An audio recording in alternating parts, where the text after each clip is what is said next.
ನಮಸ್ತೆ ವೀಕ್ಷಕರೇ, Kumar news one Kannada ಚಾನಲ್ಗೆ ಮತ್ತೆ ನಿಮ್ಮೆಲ್ಲರಿಗೂ ಸ್ವಾಗತ. ಜಾರಕಿಹೊಳಿ ಸೈಲೆಂಟ್ ನಡೆ ಕುತೂಹಲ ಸಂಚಲನ ಸೃಷ್ಟಿಸಿದ ಹೈಕಮಾಂಡ್ ರಹಸ್ಯ ಭೇಟಿ. ಕಾಂಗ್ರೆಸ್ನಲ್ಲಿ ಏನಾಗ್ತಿದೆ ಅನ್ನೋದು ಒಂದು ಬಿಗ್ ಡೆವಲಪ್ಮೆಂಟ್ ಅಂತಲೇ ಹೇಳಲಾಗ್ತಾ ಇದೆ.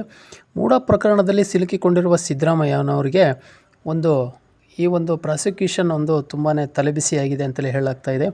ಮುಖ್ಯಮಂತ್ರಿ ಸ್ಥಾನದ ಮೇಲೆ ಕಾಂಗ್ರೆಸ್ ನಾಯಕರ ಕಣ್ಣು ದಿನೇ ಹೆಚ್ಚಾಗ್ತಾ ಇದೆ ಅಂತಲೇ ಹೇಳಲಾಗ್ತಾ ಇದೆ. ಸತೀಶ್ ಜಾರಕಿಹೊಳಿ ದೆಹಲಿ ಪ್ರವಾಸದ ಸೀಕ್ರೆಟ್ ಏನು ಎಂಬುದು ಈಗಲೂ ಸಹ ಒಂದು ಇಂಟ್ರೆಸ್ಟಿಂಗ್ ಆದ ಸುದ್ದಿ ಅಂತಲೇ ಹೇಳ್ಬೋದು. ಮುಖ್ಯಮಂತ್ರಿ ಸಿದ್ದರಾಮಯ್ಯ ಮೂಡ ಪ್ರಕರಣದಲ್ಲಿ ಸಿಲುಕಿಕೊಂಡಿದ್ದಾರೆ. ಕಾನೂನು ಹೋರಾಟ ಎದುರಿಸುತ್ತಿರುವ ಸಿದ್ದರಾಮಯ್ಯನವರ CM ಸ್ಥಾನದ ಮೇಲೆ ಕಾಂಗ್ರೆಸ್ ನಾಯಕರ ಕಣ್ಣು ಬಿದ್ದಂತಿದೆ.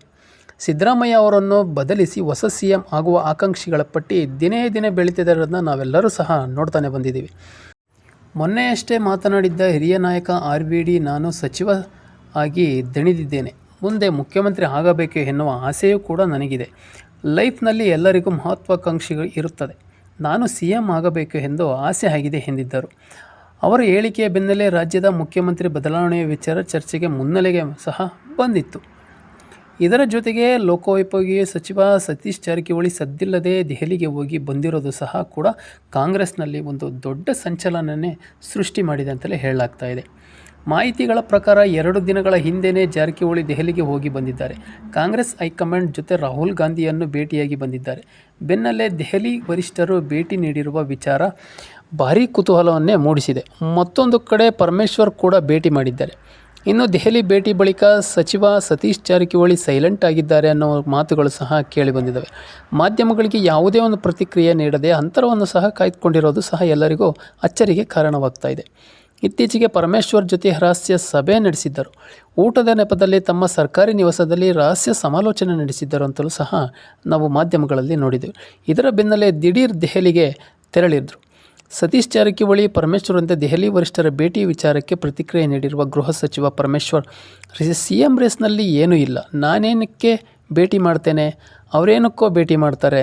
ದೆಹಲಿಗೆ ಹೋದರೆ ಹೈಕಮಾಂಡ್ ಭೇಟಿ ಮಾಡೋದು ಸಂಪ್ರದಾಯ, ಹಾಗಾಗಿ ಅವರು ಹೋಗಿ ಭೇಟಿ ಮಾಡಿರ್ತಾರೆ, ಎಲ್ಲದಕ್ಕೂ ರಾಜಕೀಯ ಬಣ್ಣ ಬೇಡ ಅಂತಂದು ಒಂದು ಸಮಜಾಯಿಷಿ ಉತ್ತರವನ್ನು ಸಹ ಡಾಕ್ಟರ್ ಪರಮೇಶ್ವರ್ ಅವರು ಗೃಹ ಮಂತ್ರಿಗಳು ಸಹ ಉತ್ತರವನ್ನು ಕೊಟ್ಟಿದ್ದಾರೆ. ಆದರೆ ಇನ್ನೊಂದು ಗಮನಾರ್ಹ ವಿಷಯ ಏನಪ್ಪ ಅಂತಂದರೆ, ಸತೀಶ್ ಜಾರಕಿಹೊಳಿ ಸಿದ್ದರಾಮಯ್ಯನವರ ಬಣದಲ್ಲಿ ಗುರುತಿಸಿಕೊಂಡಂಥ ಒಂದು ಮಾಸ್ ಲೀಡರ್ ಕೂಡ. ಆದರೆ ಈಗಲೂ ಸಹ ಸಿದ್ದರಾಮಯ್ಯನವರಿಗೆ ನಿಷ್ಠೆಯಾಗಿ ಅವರ ಜೊತೆಗೆ ಬೆನ್ನೆಲುಬಾಗಿ ಸಹ ನಿಲ್ತಾನೆ ಬಂದಿದ್ದಾರೆ.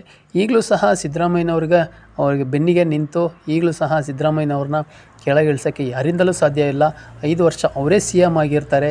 ಇದೊಂದು ಪ್ರಾಸಿಕ್ಯೂಷನ್, ಅದೊಂದು BJP JDSನ ಕುತಂತ್ರ ಅಷ್ಟೇ. ಮೂಡ ಹಗರಣದಲ್ಲಿ ಯಾವುದೇ ಸತಿಗೆ ಸತ್ಯ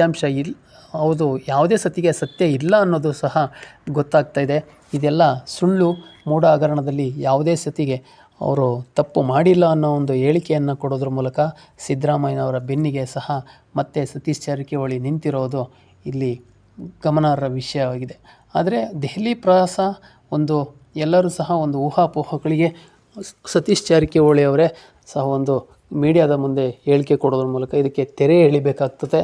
ಹಾಗಾಗಿ ಈ ಗೊಂದಲಗಳಿಗೆ ಅವರೇ ತೆರೆ ಎಳೆದ್ರೆ ಮುಂದಿನ ದಿನಗಳಲ್ಲಿ ಯಾವ ಊಹಾಪೋಹಗಳಿಗೆ ಬೆಲೆ ಕೊಡೋ ಅವಶ್ಯಕತೆ ಇಲ್ಲ ಅಂತಂದು ಮಾಧ್ಯಮದಲ್ಲಿ ನಾವು ಹೇಳ್ತಾ ಬಂದಿದ್ದೀವಿ.